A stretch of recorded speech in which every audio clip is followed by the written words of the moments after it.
Hi everyone. So it's almost end of 2021 and there has been a lot of releases this year. Of course, I cannot cover everything and maybe my favorite tech might not be your favorite tech, but I still want to share every device that I purchased in 2021 and I loved so far. I will be mentioning some of the tech from 2020 because it was released in 2020 and but was not available to purchase because of the chip shortage. So I will start with the oldest one. And my favorite tech from 2020 that I purchased in 2021 is this Sony a7S III. This is the camera I am using, my primary camera. I don't have any other camera right now, and I love this camera. I really love this camera. I know it is really expensive, but the footage you get from this camera is just on different level. I mean, the production quality has been changed, and for the tech person, I mean, who records b-roll a lot, we have to like neglect 90% of the b-roll. I mean, every content creator must agree with this. We have to reject a lot of video clips, but more than 50% videos coming out of this camera are usable, so that is like a lot of time saving thing. The 4K 120, I thought I will never use it, but I think I've used it most of the time in every B-roll now, because you can actually control the light without ND filter as well. The active stabilization is great. So the color grading, 10-bit, 422, everything is just great about this camera. I know it is a very expensive camera, and I think if you don't want to spend so much money, now there is Sony a7 IV that is released this year, but it's still not available in India. So that was the reason I purchased this next year. I got it a little bit cheaper because when it was released, it was around 3,34,000 when it was released, but I got it for around 2,80,000 after 1 year.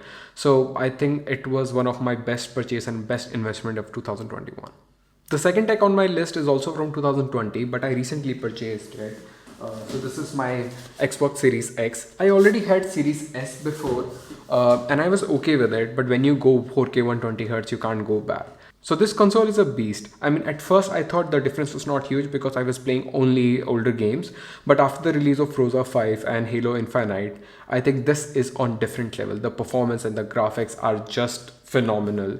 So if you want to know which console to purchase, I already made a video about it. But if you go for this one and if you can find it, just go for it. And with that ultimate gaming pass, I think it takes the experience to the next level. I think the only problem I have with my Series X that I'm playing more and making less videos. So probably next year I'll try to make more videos, but I've been enjoying this a lot.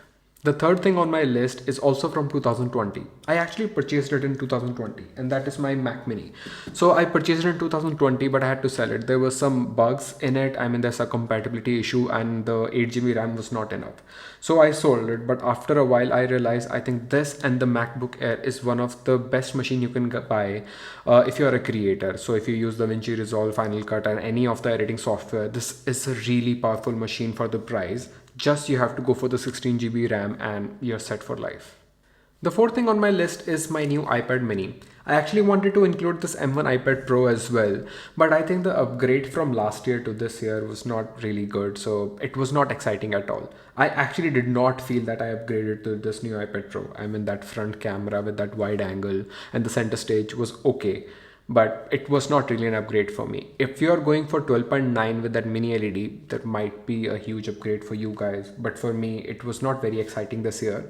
With iPad mini, I thought I might not use it a lot, but after using it for a while, I think I have moved everything on this iPad mini. So I only write my script because I have Magic Keyboard and monitor my camera recording on this iPad, but otherwise I use everything on this iPad mini. So watching media, reading, and my partner use it as well. So I really like this iPad mini. It might not be great for everyone. I think it's also expensive, but if you know the use for it, I think I would pick iPad mini over this iPad Pro for a normal consumer. The only thing I miss on this iPad mini is the 120 Hz refresh rate. So if you ever use iPad Pro with 120 Hz refresh rate, this might feel a little bit jittery, but if you have never used it, I think this is going to be really fine. The other reason I like this because it's very portable and you can travel with it and you're not going to feel any difference. Also, if you have a smaller device and you want to watch some media on a smaller iPad as well, I think this is a great combination. So the combined value of these two is less than iPhone 13 Pro Max in India. So I think it's a great combination and you can do most of the stuff with these two devices. Before going ahead, I want to say part of this video is sponsored by ESR.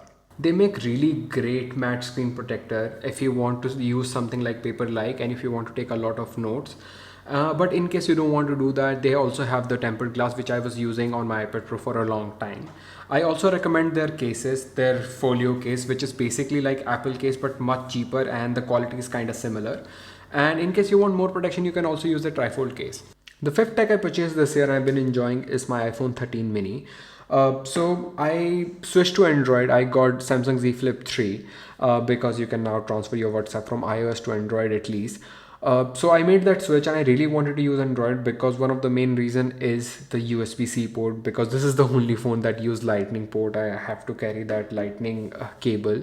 Also the flexibility I miss sometimes because there are some things that Android can do better than this iPhone. But the battery life was not cutting it for me. I had to charge that phone multiple times a day, and I did not find any small device that can compete with this iPhone 13 series. So I had to come back to iPhone 13 series. So I thought I'll start with iPhone 13 mini, and if it didn't work out, I will go for either iPhone 13 or iPhone 13 Pro. But after using it some time, I think this is a great device. I charge my phone only once a day, and like it's great for a lazy person like me.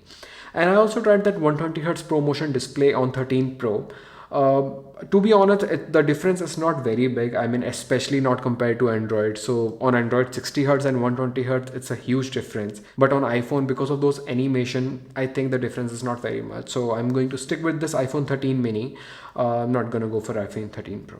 And last but not the least, I want to mention my almost favorite phone of this year, that was Pixel 6.